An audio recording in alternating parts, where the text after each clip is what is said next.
حضرت عمر فاروق رضی اللہ تعالی عنہ، حضرت سیدنا ابو موسیٰ اشعری کہتے ہیں کہ میں نے صفائی کی،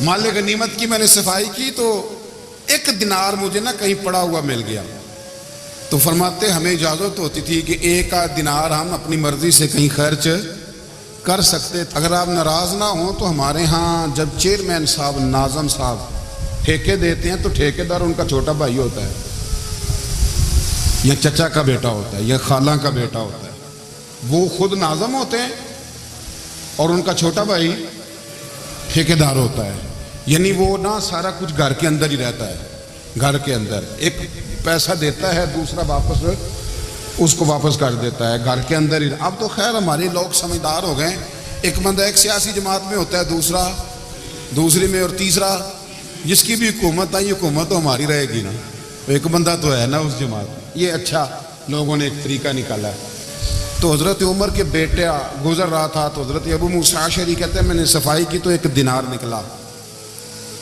تو میں نے وہ ایک دینار حضرت عمر کے بیٹے کو دے دیا، میں نے کہا لو بیٹا اپنے چچا کی طرف سے تحفہ۔ اور گھر جا کے انہوں نے حضرت عمر کو بتایا کہ چچا نے پیسے دیے ہیں، چھوٹے بچے تھے۔ حضرت عمر نے حضرت ابو موسیٰ اشعری کو بلا لیا اور بلا کے فرمانے لگے میں تو تمہیں اپنا دوست جانتا تھا اور تم نے میری اولاد کو ہی دنیا دار بنانا شروع کر دیا، میرے بچوں کو ہی تم نے دنیا دار پیسوں پہ لگانا شروع کر دیا، میں تو تمہیں یار سمجھتا تھا۔ فرمایا تمہیں چاہیے تھا میرے بیٹے کو نصیحت کرتے کہ بیٹا پیسوں سے رب راضی نہیں ہوتا، اس کی رضا والے کام کیے جائیں تو رب راضی ہوتا ہے۔ اور فرمایا تمہیں کوئی اور گھر نہیں ملا تھا تباہ کرنے کے لیے، میرا ہی گھر ملا تھا، اٹھاؤ اپنا دینار اور خبردار آج کے بعد میرے بچوں کے ساتھ یہ والی نیکی نہ کرنا۔ اور ہمارا کیا سٹیٹس ہے، دوستی ہے یہ اس سے جو تحفے زیادہ دے، جو بچوں کو خراب کرنے میں مدد زیادہ کرے اس کے ساتھ گرانا۔ حضرت عمر نے گھر پہ اور سب سے بڑھ کر اپنی ذات پہ توجہ کی۔ حضرت ابو مالک رضی اللہ تعالیٰ عنہ کہتے ہیں میں عمر کے پیچھے پیچھے ایک باغ میں گیا، اکثر اس باغ میں جایا کرتے تھے، اور عمر جا کے تو درخت کے نیچے بیٹھ گئے اور فرمانے لگے او امیر المومنین اللہ سے ڈر جا، ورنہ جس رب نے حکومت دی ہے وہ عذاب بھی بڑھا دے گا، ڈر جا رب سے۔ کبھی ساری زندگی حضرت عمر نے اپنا کوئی تعارف نہیں کرایا، کبھی نہیں۔ ایک بندے نے آپ کے سامنے تعریف کر دی آپ کی تو فرمانے لگے تو خود بھی ہلاک ہوا اور مجھے بھی ہلاک کر دیا، کیا ضرورت پڑی ہے میری تعریفیں کرنے کی، اتنی دیر میری تعریف میں لگائی، اللہ کا ذکر کرتا رب تجھے ثواب دیتا، حضور پہ درود پڑھتا تو رب تیرے اوپر رحمتیں نازل کرتا، کس چکر میں ہے؟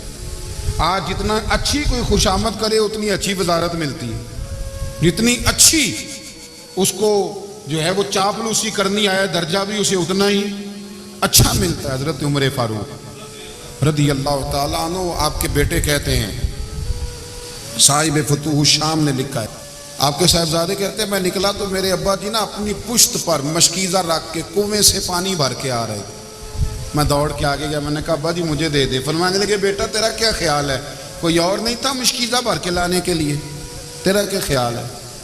کہا ابا جی بڑے لوگ تھے پر آپ کیوں اٹھا رہے ہیں؟ فرمانے لگے نفس ذرا میرا بڑا ہو گیا تھا، اسے ذرا ذلیل کر رہا ہوں، ذرا اپنا محاسبہ کر رہا ہوں، یہ مجھے کہہ رہا تھا تو بڑی چیز ہے، تو میں ابھی مشکیزہ گھر رکھ کے آؤں گا، پھر تیری ماں نے مجھے کہا ہے کہ گھر میں لکڑیاں کوئی نہیں جلانے کے لیے، پھر میں جنگل سے لکڑیاں کاٹ کے لاؤں گا۔ اب میں امیر المومنین بن کے تو میرا نفس تھوڑا بڑا ہو گیا۔ اب یقین کریں ہمارا آزما خراب ہو جاتا ہے جب تک ہمارا تعارف صحیح نہ ہو، ہمارا تعارف ٹھیک نہ ہو، میں یہ ہوتا ہوں میں وہ ہوتا ہوں، چھوڑ مٹی دیں تے مٹی رہنا ہی، مٹی دیں تے مٹی دیں تے مٹی رہنا ہی، ایویں کادی بلے بلے اج مٹی دے اتے بندیا تے کل مٹی دے تھلے، مٹی دیں تے مٹی رہنا ہے کادی بلے، مجھے پوچھ لو مجھے جان لو میرا نام لے لو، میں بھی آیا ہوں، میں بھی ہوتا ہوں، میرا بھی یہ تذکرہ ہے، میں بدکار پرانا خادم کسے در ملی نہ ڈھوئی، اے تے واصف یار نے نظر جو کیتی تے واصف واصف ہی ہوئی۔ یہ تو بڑی بات کی بات ہے، تو بات کی بات ہے صاحب، ورنہ من نانم کے من نانم، جو ہم ہیں اس کا ہمیں پتہ تو ہے نا بھائی۔ کبھی بھی یہ جو ذات کا چکر ہے میں بھی ہوں مجھے بھی، او بھائی یاد رکھو میں کون ہوں، یہ جو نام نمود اور یہ خواہشیں اور یہ جو وقار، یہ تو کمزور لوگوں کا طریقہ ہے، جس کو اپنا تعارف کرانا پڑ گیا اس سے بھی زیادہ کمزور کوئی ہے؟ فوٹو میں دکھاتا پھرتا ہے فلانے کے ساتھ فوٹو، فلانے تو کمزور بندے یہ کام کرتے۔ حضرت عمر فاروق، اللہ اکبر، حضرت عمر جیسا بندہ 24 لاکھ مربع میل کا حکمران، اور شاہ روم کو خط لکھ کے کہتا ہے میں منت نہیں کرتا، میں حکم دیتا ہوں۔ اتنا تگڑا بندہ۔ جنگ قادسیہ کے لیے حضرت سعد بن ابی وقاص کو بھیجا، فتوح شام پڑھ کے دیکھیں۔ حضرت عمر بڑے پریشان ہیں، اتنے دن ہو گئے کوئی رپورٹ ہی نہیں آئی۔ اب تو موبائل ہے نا، تو ایک منٹ کی رپورٹ لیں آپ، بلکہ آپ 1 منٹ کی فوٹو لیں، آپ رپورٹ تو دور رہ گئی۔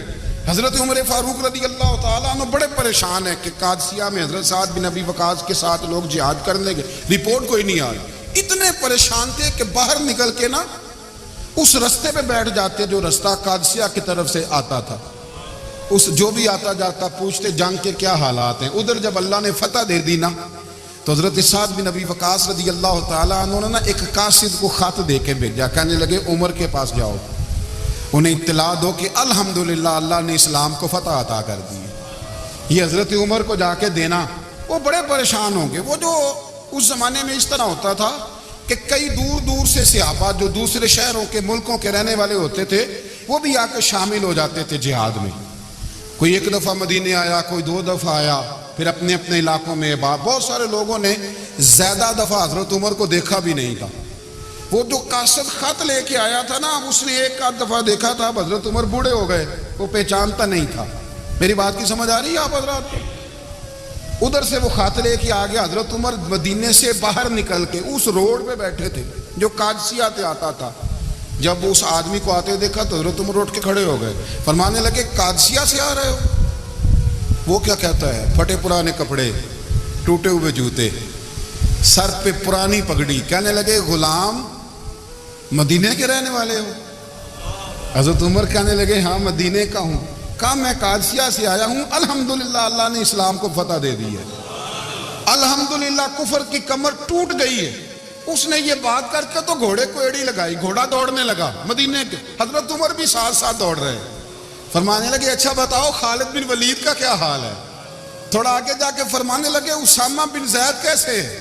وہ کہتے ہیں ٹھیک ہے۔ پھر اس نے اور گھوڑا، عمر ساتھ ساتھ دوڑ رہے ہیں، ساتھ ساتھ 24 لاکھ مربع میل کا حکمران، ایک جوتا پیر سے نکل گیا، عمر دوڑ رہے ہیں۔ آگے جا کے پوچھتے ہیں سعد بن ابی وقاص کا کیا حال ہے؟ کہ حضور وہ بھی ٹھیک ہے۔ کتنے لوگ میرے شہید ہو گئے مسلمانوں میں سے؟ کہنے لگا صحیح گنتی کا نہیں پتا، یہ لفظ ادا ہوتے ہوتے مدینے کی سرحد آ گئی۔ لوگوں نے عمر کو گھوڑے کے ساتھ دوڑتے دیکھا تو کہا امیر المومنین کیوں دوڑ رہے ہیں؟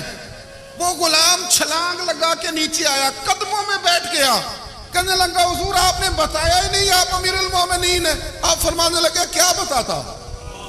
میں تو اونٹ چرانے والے کا پتر ہوں، کیا بتاتا؟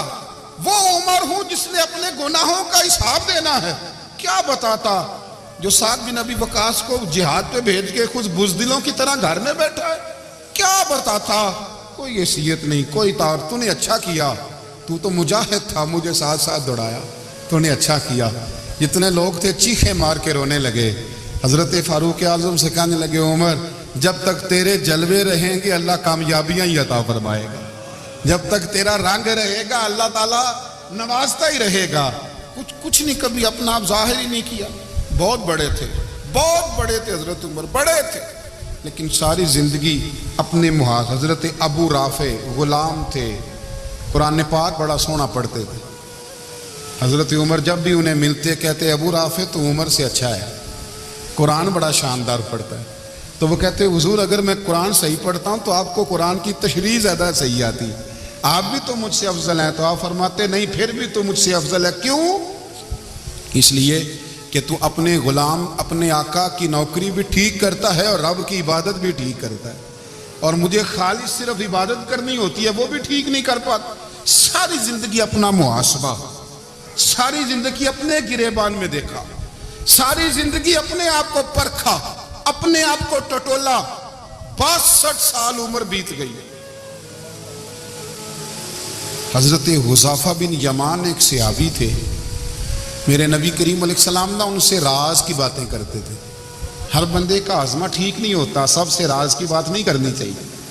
حضرت حذیفہ بن یمان کہتے ہیں حضور راز کی باتیں بتاتے. مدینہ منورہ میں جو منافقین تھے ان کی لسٹ بھی نبی پاک نے حضرت حذیفہ بن یمان کو دی تھی. جب کوئی مشکوک آدمی مر جاتا نا تو صحابہ کہتے ہیں ہم دیکھتے اگر حضرت حذیفہ نے جنازہ پڑھا ہے تو ہم بھی جنازہ پڑھ لیتے. نبی پاک نے بھی کچھ جنازے نہیں پڑھے. ترمذی میں ہے فرمایا عثمان سے جو بغض رکھے اس کا جنازہ نہیں پڑھیں گے. حضرت حذیفہ بن یمان اگر جنازہ پڑھتے تو لوگ پڑھتے، وہ نہ پڑھتے تو لوگ جنازہ نہ پڑھتے. حضرت حذیفہ بن یمان کہتے ہیں جناب عمر فاروق کی خلافت کے آخری ایام تھے، کچھ دنوں کے بعد وہ شہید ہو گئے. فرماتے آدھی رات کا وقت تھا، میں گھر میں سویا تھا بڑا بے فکر، اچانک میرے دروازے پہ دستک ہوئی، میں گھبرا کے اٹھا، اتنی رات کو کون آیا؟ کہتے ہیں قربان جاؤں دروازے پہ گیا تو امیر المومنین فاروق اعظم دروازے پہ. میں نے کہا عمر کوئی حکم تھا تو مجھے بلا لیتے. کہنے لگے میں نا امیر بن کے نہیں آیا، تیرا ویر بن کے آیا ہوں. امیر المومنین کی حیثیت سے سرکاری کام سے بلاتا تو وہاں بلاتا، مجھے ایک ذاتی کام پڑ گیا.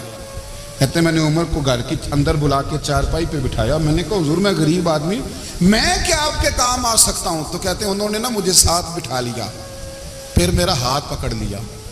کہنے لگے تو عمر کو جانتا ہے؟ عمر جھوٹ نہیں بولتا. تو جانتا ہے؟ تو عمر وعدوں کا پکا ہے. کہا حضور جانتا ہوں. کہا میں اس وقت آیا ہوں جب دیکھ بھی کوئی نہیں رہا. حضرت حذیفہ بن یمان کہتا ہوں پریشان ہو گیا، حضور پہیلیاں نہ بجھوائیں، مہربانی کر بتائیں کدھر آئے ہیں. تو حضرت عمر فاروق فرمانے لگے 62 سال کا ہو گیا ہوں، 63 میں چل رہا ہے، داڑھی سفید ہو گئی ہے، پھل پک گیا، اٹھ فریدہ ستیا، داڑھی آ گئی پور، اگا نیڑے آ گئی، پیچھا رہ گئی دور. اب قبر اشر کا معاملہ صاف نظر آنے لگا ہے. کہا حضور مجھ سے کیا چاہتے ہیں؟ حضرت عمر رو پڑے.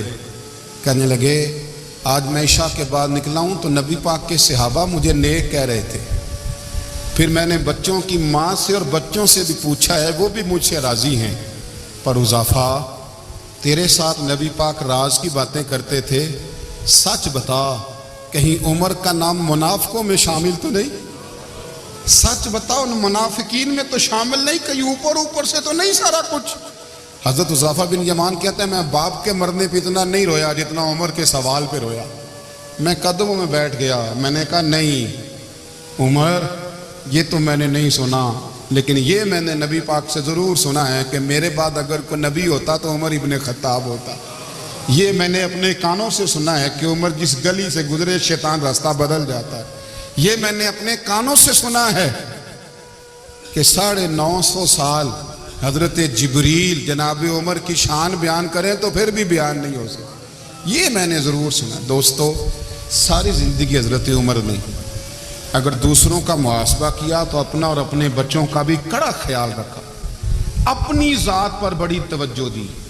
جو لوگ اپنا بھول جاتے ہیں نا، ہمیں اپنی صحت کا بڑا خیال ہے لیکن اپنی روحانی زندگی کا کوئی خیال نہیں ہے، قلبی زندگی کا کوئی تصور نہیں ہے. آپ یقین کریں موٹا آدمی کمزور ہونے کے لیے جدوجہد کر رہا ہے، کمزور طاقتور ہونے کے لیے، لیکن جس کو کتنے دن بیت گئے اللہ رسول کی یاد میں رویا ہی نہیں، کتنے دن بیت گئے نہ سننے کو دل ہی نہیں چاہا، جسے مہینوں بیت گئے اور قرآن پاک کی طرف نظر ہی نہیں گئی، وہ فکر مند ہی نہیں. زندگی زندہ دلی کا نام ہے، مردہ دل کیا خاک جیا کرتے ہیں. بھائی حضرت عمر کی زندگی دور حاضر میں ہمیں یہ سبق دیتی ہے کہ کڑی نگرانی رکھو اپنے پودوں کی، کڑا خیال رکھو اپنے ذاتی باغ کا، اور یہ جو تمہارے دل کی دنیا ہے یہ تمہاری روح کی زندگی ہے، اس کا محاسبہ کرتے رہو. نبی کریم علیہ السلام نے فرمایا اپنا حساب خود کر لو قبل اس کے کہ تمہارا حساب کیا جائے. اپنا حساب بولیے، اپنا حساب. ہم ساری دنیا کا حساب کرتے پھرتے ہیں، کوئی کہاں سے کماتا ہے کہاں کھاتا ہے، پر اپنا حساب حضور نے فرمایا حساب کر لو قبل اس سے کہ تمہارا حساب. مولا علی فرماتے ہیں نماز پڑھ لو قبل اس کے کہ تمہاری نماز پڑھی جائے. یہ بڑا عجیب معاملہ ہے کہ ہم جتنے لوگ ہیں ہمارا معیار یہ ہے کہ سامنے والا غلط ہے اور میں ٹھیک، یعنی دوسرے کا بچہ گلی میں نظر آ جائے تو اس کی غلطیاں نکلنی شروع ہو جائیں گی. اور میرا بچہ سارا شہر گھوم آئے ایک ٹائر پہ موٹر سائیکل پہ، تو ہم کہتے ہیں کہ ابھی بچہ ہے، انشاءاللہ سیانا ہو جائے گا. اگر ابا جی آج تک سیانے نہیں ہوئے کہ اس کو سمجھا لیں، تو پھر بیٹے کا سیانا ہونا تو ہو سکتا ہے کہ وہ 60-70 سال لگ ہی جائیں. گھر کے اندر جب تک توجہ نہیں ہوتی، اور سب سے پہلے جب تک اپنی ذات پر توجہ نہیں ہوتی، تو والد کا جب تک کردار بچے نہیں دیکھتے جب تک، اتنی دیر تک ان کا تبدیل ہونا ممکن نہیں ہوتا. حضرت عمر فاروق رضی اللہ تعالیٰ عنہ نا باہر والوں کا بھی بڑا سخت حساب کرتے تھے. بڑا ایک گورنر صاحب نے لباس بڑا شاندار پہننا شروع کر دیا تھا، تو حضرت عمر نے اتروا کے نا تو انہیں ٹاٹ کا لباس پہنا کے تو اونٹ چرانے کی ڈیوٹی دے دی تھی. اتنا سخت احتساب کرتے. کسائی کی دکان پر بھی 1-2 گھنٹے کھڑے ہوتے تھے. جو آدمی مسلسل 2 دن گوشت خریدتا تھا نا، فرماتے تھے اس کا ٹیکس بڑھا دو، لوگوں کو دال نہیں مل رہی اور یہ روز گوشت کھاتا ہے. حضرت فاروق اعظم اس کو جزیہ کہا جاتا تھا، یا کچھ اور معاملات ہوتے تو بڑھا دیتے تھے. مسلسل جو 2 دن آدمی گوشت کھاتا تھا، فرماتے تھے مدینے میں غربت ہے، اگر یہ والا نظام تم کرو گے تو غریب لوگ اس کی طرف دیکھیں گے. لیکن اس سے زیادہ بڑھ کر جو ان کی زندگی کا معیار اور سٹیٹس تھا وہ یہ تھا کہ اپنے گھر کا خاص خیال رکھتے، خاص توجہ کرتے. ملک شام سے اور ایران سے کچھ لوگ آپ کی خدمت میں آئے، تو وہاں سے کچھ کنیزیں بھی آئیں. ان کے بادشاہ پیغام لے کے، شاہ ایران کی کنیز کو ملکہ نے کہا کہ نا حضرت عمر کی زوجہ کو دیکھ کے آنا ذرا کس طرح کی ہے. ہمارے ملک میں کیا کہتے ہیں؟ خاتون اول جی، خاتون، باقی سارے دووں میں خاتون اول. ذرا خاتون اول کو دیکھ کے آنا. تو وہ جب آئی نا گھر میں ملنے، تو کہا کہ مجھے میری ملکہ نے کہا تھا کہ عمر کی زوجہ سے، اہلیہ سے ملاقات کر کے آنا. تو حضرت عمر کی اہلیہ نے نا ایک جوڑا کپڑوں کا دے دیا ملکہ کے لیے، اور ایک خوشبو کی شیشی دے دی. اب جب وہ تحفے وہاں بھیج گئے تو اس ملکہ نے نا کچھ سونے کا سامان بھیجا، کچھ زیورات بھیجے، کچھ تحائف بھیجے. جب حضرت عمر کے گھر آئے نا، وہ خادم لے کے آیا، اس نے کہا جی آپ کی اہلیہ نے تحفے بھیجے تھے. تو جواب میں شاہ ایران کی بیوی نے، یہاں جس ملک کا وہ سفیر تھا، انہوں نے بھی یہ بھیجے. تو حضرت عمر فاروق نا وہ تحفے لے کے گھر گئے، تو جا کے کہنے لگے اپنی اہلیہ سے، یہ تو کب سے تحفے تحائف بھیجنے لگ گئی ہے؟ یہ کب سے نظام شروع ہو گیا؟ تو کہ حضور تحفہ دینا لینا تو ٹھیک ہے، سنت ہے، محبت بڑھتی ہے، تو یہ کوئی قباحت نہیں، اور میں نے اپنی ذاتی استعمال کے لیے جو چیزیں رکھی تھی وہ میں نے دی ہیں. تو حضرت عمر فاروق رضی اللہ تعالیٰ عنہ فرمانے لگے ہم نے کسی ملک کے ساتھ اور اس کے بادشاہ کے ساتھ ذاتی تعلق نہیں بنانا. تعلق جو بھی بنے گا رسول اللہ کے دین کی برکت سے بنے گا. ذاتی رشتے نہیں ہم نے قائم کرنے. ذاتی آپ کے ملک کی جو ایئر لائن جس کا ہر سال خسارے کا ڈنڈورا پیٹا جاتا ہے نا، وہ ہمارے بادشاہ صاحب اور صدر صاحب اگر غیر ملکیوں کو گھوڑا کبھی بھیجنا ہو نا، گھوڑا، تو پورا ایک جہاز گھوڑا لے کے تحفے میں جاتا ہے. پورا جہاز غریب قوم کا یہ سرمایہ، اور قوم بڑی بادشاہ ہے، لائنوں میں لگ کے ووٹ دیتی ہے. 2 کام ہمیشہ لائن میں لگ کے کرنے، ایک بل لائن میں لگ کے جمع کرانا ہے، اور ایک ووٹ لائن میں لگ کے، تاکہ پھر پورے 5 سال لائن میں ہی لگے رہیں. مرضی سے آپ ووٹ دینا، پر جو بات درست ہے اس کو سنو. حضرت عمر فاروق رضی اللہ تعالیٰ عنہ نے اپنی اہلیہ سے پوچھا کتنے کا تھا وہ تیرا جوڑا اور خوشبو کی شیشی؟ انہوں نے کہا 3 دینار کی. فرمایا یہ 3 دینار تیرے، اور باقی جو تحفے آئے ہیں وہ تو خود کہہ، چونکہ اس نے تیرے نام بھیجے ہیں، تو کہہ کہ میں مال غنیمت میں دیتی ہوں، تو کہہ میں مسلمانوں کو کہہ. تو زوجہ ہنس پڑی، کہنے لگی میں نہ بھی کہوں تو مجھے کہنا تو پڑے گا ہی، کہنا تو میں نے ہے ہی، کیونکہ سامنے عمر فاروق ہیں، لہذا فرمایا کہہ دیتی ہوں میں نے دیا خزانے کو. حضرت عمر نے جمع کرا لیا. میں یہ کیا بات ہو، میرے گھر والے جو مرضی کریں، ان کا معیار زندگی جس طرح کا مرضی ہو. اور حضرت عمر ایک جملہ کہا کرتے تھے، اللہ کرے کہ یہ باتیں اس دور حاضر میں ہماری سمجھ میں آئیں.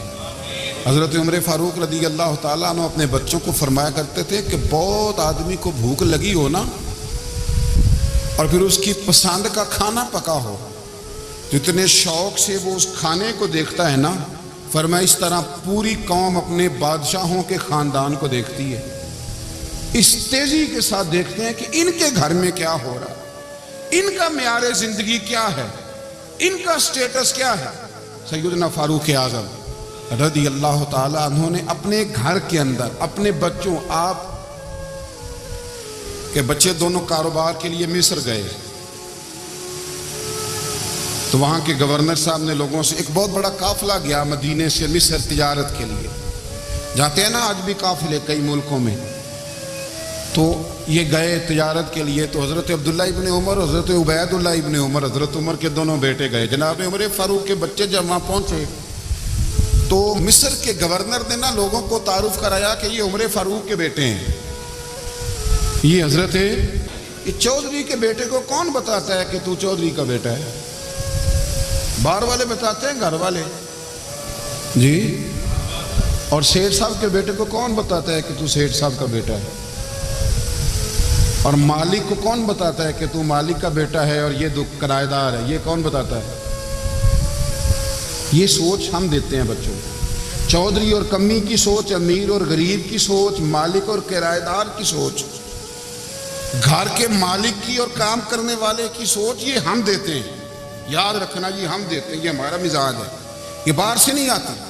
تو کوئی شہزادہ ہے، تو سیٹھ ہے، تو نواب ہے، یہ سوچ باہر سے نہیں آتی، یہ اماں سوچ دیتی ہے، اماں، یہ ابا سوچ دیتا ہے، اور پھر جب تباہی اترتی ہے تو اس کے ذمہ دار بھی باہر والے نہیں ہوتے، گھر والے ہوتے ہیں، گھر والے۔ ہمارے بچوں کی طبیعتوں پر زیادہ نقش باہر والوں کا نہیں ہوتا، گھر والوں کا ہوتا ہے، یاد رکھیے گا۔